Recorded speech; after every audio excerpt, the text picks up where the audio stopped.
Well, times are tough right now, and everyone knows it. You know, a lot of people are having trouble paying their bills. We know that personal bankruptcies have doubled in the past decade. Jobless claims, home foreclosures, and the number of people in debt all continue to grow. Businesses were forced to raise prices to cover the unrecovered debt. And the work keeps stacking up with people falling behind on their bills. Is it ever too late? What if you're already in over your head? The U.S. consumer debt. Consumer debt. Unrecovered debt. America's personal financial picture is looking a little bleak.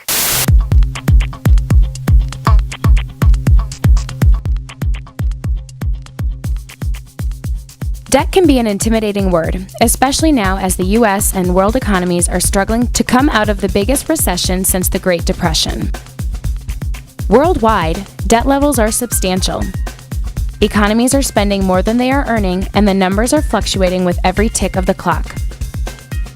Total worldwide debt tops out at about $68.7 trillion. Around $64.8 trillion of that total is held by the top 10 indebted countries. The United States sits near the top of the list. As a collection professional, you'll be faced with the challenges of recovering portions of this debt. To do so, it's important that you understand what debt is, where it comes from, and why recovering consumer debt is so important to our economy. Let's do a brief overview of the debt cycle. First, credit is granted. This could be in the form of a loan, credit card, household bills, medical expenses, or any other instance where there is an obligation for payment. When it comes time to pay the debt, if the consumer makes the payment, the money then goes back to the creditor and ultimately back into the economy.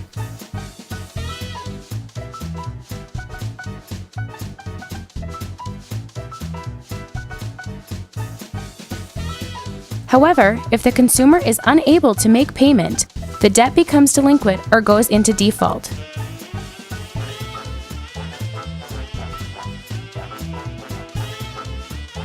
Some creditors will attempt to recover this money themselves.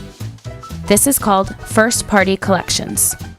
But not all businesses have the resources or expertise to effectively recover the money they're owed. When this happens, the creditor will bring in a third-party debt collector, such as a collection agency, to recover debt on their behalf, or sell the debt to a debt buyer.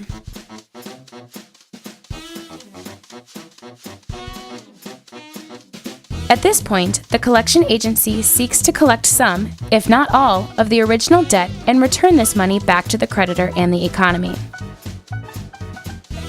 The debt cycle can get pretty complicated, but no matter where you fall in this cycle, the basic principles of being an effective collector are the same. Every business and agency is unique. Even within an agency, procedures can differ from department to department and client to client. Despite this, collectors everywhere have a lot in common. So what can you expect on the job? I come in and I work on a computer most of the time, on the telephone, calling people all over the country, trying to problem solve and figure out ways for them to pay off their delinquent accounts. Usually I come in and I try to call what I deem to be the most likely payers that I have in my unit, and generally once I run through those, I look at new business we've received, and after that try to go through some of the older business that I have. We work on a collection software, pretty standard, and I call people all day long and make arrangements for them to satisfy their debts. As you've just heard, most of your day will consist of talking to consumers. In general, the consumers you will be talking to are like everyone else. The only difference is that for one reason or another, they've fallen behind on one or more bills. Consumers have faced several challenges in recent years. Bankruptcies and home foreclosures have hit record high levels. Many people have lost their jobs or taken new jobs at lower wages, making it harder for them to pay their bills. As a collector, it's important to keep an open mind about each consumer's situation. You may be talking to consumers who have faithfully paid their bills until recently and have never had a conversation with a collector before. Remember that most consumers do care about their credit and want to take care of their bills. What types of people will you encounter on the phones? You obviously encounter all types of people, from people who've lost their jobs to, different medical hardships, things along those lines. I mean, you pretty much you deal with it all. The demographic these days of people that are actually in collections is much different than it was years ago. It's a newly unemployed demographic, so these people have a lot of pride.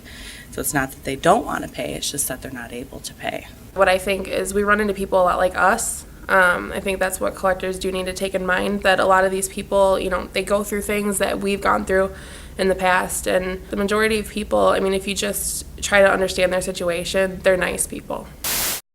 No matter who is on the other end of the phone or why they are in debt, it's important to know that the most successful collectors are those who perform their jobs in an ethical and professional manner and in compliance with the Fair Debt Collection Practices Act, or FDCPA, and other federal and state laws. The FDCPA, which became a law in 1978, outlines in detail how collection professionals must conduct their daily collection practices. It was designed to protect consumers and ethical debt collectors by eliminating abusive, deceptive, and unfair debt collection practices. This brings us to one of the biggest obstacles you'll need to overcome in order to be successful: the negative collector stereotype. Even if the consumer you're talking to has never been in collections before, they've probably heard stories of unprofessional debt collectors. The collections industry isn't always portrayed in the most positive way. Okay, the collection industry is almost always portrayed negatively, and I think that if they were to look for the positive, they would find the positive. They would see the millions of people that we help every single day to get out of debt. It's not exciting to say, somebody called someone at home during normal hours. They were very nice and polite. They helped them resolve a problem that they've had for years, and that's not going to get ever talked about. And the media, can help us give a positive impression of our industry as well as can air those stories about the customer concerns. So it really is our job to reduce any of the negative perception out in the industry, and the best way we can do that is by being professionals on the phone and in everything that we do. Because of a skewed perception that is sometimes placed on collectors, everything you say could be framed by the negative stereotype of how a consumer thinks a collector is going to behave. This means your job of motivating the consumer to pay can sometimes be extremely difficult. So, you are going to get those people that immediately, hear that there's a collection agency calling, and they immediately put up that wall and they're angry. And, just talk to them like you would talk to anyone else, and, let them know, hey, we're here to help you. This isn't a negative call. We're actually here to offer you options and to help you get out of debt. I think you just got to keep an even keel, really take emotion out of it. It's easier said than done sometimes, but you're going to deal with a lot of people that are upset and frustrated, and rightfully so because of the situation they're in. But try to just stay positive, kind of explain the benefits of how I can help them out, and hope that they, take listen to it. I think sometimes just letting them get their venting off their chest right away and just listening and not trying to interrupt or say anything kind of helps. And then once they've stopped, you try to calm them down and then kind of take it from there and ask them the questions as nice as possible and make them feel comfortable. Understanding a few universal truths about communication, effective negotiation, and listening skills can help you break through the interference caused by negative stereotypes, so you can really start to help consumers with their situation. Here are a few tips on what you can do on the phones. Communication skills are number one. We have got a lot of legal things we have to do on the phone, and so we have to do that in the best way possible so that they don't hang up on us, so that we can get the information that we need to give them. It's very important, and also just really your personality style and being an approachable person and somebody who's actually talking to them instead of talking down to them. For me, it starts with the very second I say hi. I make sure I say my full name. I make sure I am using professional language so that they understand immediately it's a business call. They're in control of their finances. I'm just there to facilitate something that might help them in their situation. We always train to be professional, never talking over somebody, listen with empathy to all situations, and really just help to resolve the account, whatever that resolution may be. Just be nice. Be empathetic, realize that people are nervous, they might feel bad about the situation that they're in, so just listening to them and being nice and realizing that you are providing a service is really all that it takes. It's a lot of listening. Listening is the key. Sometimes these people just need to vent, and they just need someone to listen to what their side of the story was. Then taking that information that they've gotten and finding a solution to help the person on the phone. You know, if you let them kind of get through what they need to say and be like, you know, I understand your situation and I'm really sorry to hear that, but let's look at ways to help it. A lot of times people feel like they haven't been heard, wanting to tell their side of the story, so listening up front first, and then kind of problem solving, letting them know that, you know, something is better than nothing, to at least get the ball rolling, and that you're willing to work with them. You know, give them options, build a rapport. I was successful as a collector here for many years, simply building a relationship with the consumer, taking what they could pay for the time being, and oftentimes I would be the first person they would pay if they had a chunk of money. We need to ask questions, be active listeners, and with that information be able to provide our consumers with solutions on how to resolve their debt. Treat people with respect and treat them the way you would like to be treated. Offer them opportunities and listen.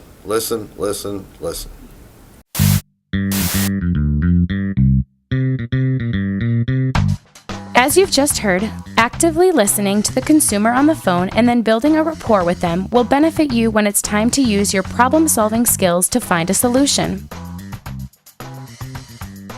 Listening carefully to the consumer will help you ask questions vital to gathering information. As you build rapport with the consumer, they will be more willing to answer your questions and work with you. When you treat your consumers with respect and truly do your best to help solve their financial problem, not only are you finding a solution, you are helping to reverse the negative feelings consumers may have toward collectors. Although you probably won't be able to single-handedly improve the image of the whole industry, it's imperative for your personal success that you change the perception of each consumer you encounter. Get them to see you, not the stereotype. Only then will you be able to really help them with their situation. Consumer debt is rampant, and its costs are enormous. Right now, total consumer debt in the United States is a whopping $11.4 trillion. That's enough money to build a space shuttle, buy the New York Yankees, give each player a nice steak dinner, and then launch them into space 2,961 times. Consumer debt is made up of mortgages, credit cards, auto loans, student loans, and other various debts. Not including debt incurred by real estate, this balance can be divided out to a little more than $7,300 for each man, woman, and child living in the United States. $1.1 trillion of the total debt is past due, with $833 billion of that considered seriously delinquent, meaning it's late by 90 days or more, and most likely in collections or headed there. Most people may not realize it, but unpaid consumer debt affects all of us. How? Well, it's not so easy to see when we're dealing with numbers in the trillions, so let's scale it down a bit. Let's move in on one town, on one medium-sized store, on one average business person. This is a business owner who operates a store that sells jewelry. He purchased rings to sell in his store at a wholesale price of $1,000 per item and sells them for $1,349 each. The difference in price, along with the markup on all other items in his store, generates the money he needs to buy inventory, pay his employees, and operate the store. As a service to his customers, he allows them to buy on credit. One of his customers who bought a ring on credit stopped making payments, never returned phone calls or letters, and apparently left town. Now this business owner has a problem. Not only has he lost the cash he paid out to stock the ring, he also lost some money he needs to run the store. Just one item might not be that big of a problem, but this situation happens over and over again, and soon the money he loses becomes significant. He has three choices. He can continue to let his debt mount, which will eventually put him out of business. He can stop granting credit, or he can raise prices in the store to cover the losses created by those who didn't pay. Obviously, he doesn't want to go out of business, and if he stops granting credit, his customers may go to some other store that does. His only real choice is to raise his prices. The result? all the people who pay cash or make their payments faithfully have to pay higher prices to cover the losses created by those who don't pay.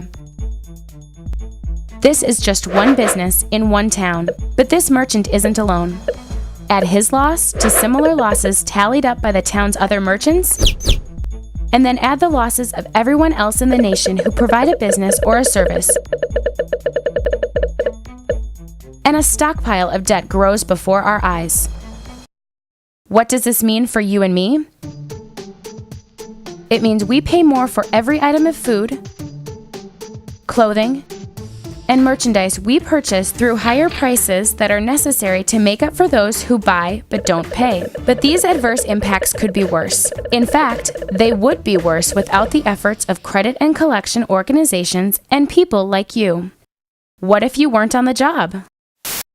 Businesses write off a lot of debt, and when they do that, they raise prices. So, the collection industry is able to recover a lot of that debt to save the consumer quite a bit of money. We keep the credit cycle going, so we maintain cash flow for businesses, which in turn keeps their risk lower, which I think keeps prices lower for consumers to continue to use credit. When debt is recovered, lending risk goes down, banks and creditors are able to make more loans. All of those reasons, collection agencies are businesses in communities, and they give back the way that businesses do. And without that service, creditors would not be able to operate because simply the cost would just be too high to issue credit if that money was not returned. We're helping the companies that we're working for stay in business, in all actuality, because, these people that aren't paying them back, layoffs could happen because they're not making enough money. So, with us doing debt recovery, we're being able to help them stay in business and on track. Recently, agencies returned over $44.6 billion to the economy in just 1 year. Third-party debt collection efforts represent an average of $396 in savings per U.S. household by keeping the cost of goods and services lower. Don't forget, not only are you helping the business owners and economy, but you're also helping a consumer climb out of a stressful situation. Some consumers may not even realize they are in collections and will be glad to have someone bring it to their attention so they can get their bills paid and protect their credit score. Others might be in a tight financial situation and need help setting priorities for their bills. You might be surprised to learn how grateful consumers can be when you help them through a difficult financial circumstance. You've been given the opportunity to work with the consumer and figure out a repayment plan that's going to work into their budget and really help them get back on the path of credit recovery. Yeah, recently I had a lady who had gone from making about $85,000 a year down to $25,000 a year working part-time, trying to raise 2 kids on her income because she wasn't receiving child support. We went through a process, got family to help her to make small payments, and after about 6 months of doing that, she got a bonus at a new job she had just gone to and was able to settle out an account for us, and she was quite grateful that we were able to do something for her while she was having difficult times. There was one unique lady that I remember working with that had nothing and wanted to pay, great intentions to pay, but didn't have any resources or family to help her out. So her problem solving was to make quilts, and she made quilts and sold them at a flea market. So I set her up on a monthly payment arrangement, and on the monthly payment arrangement, then she was able to get the account paid off and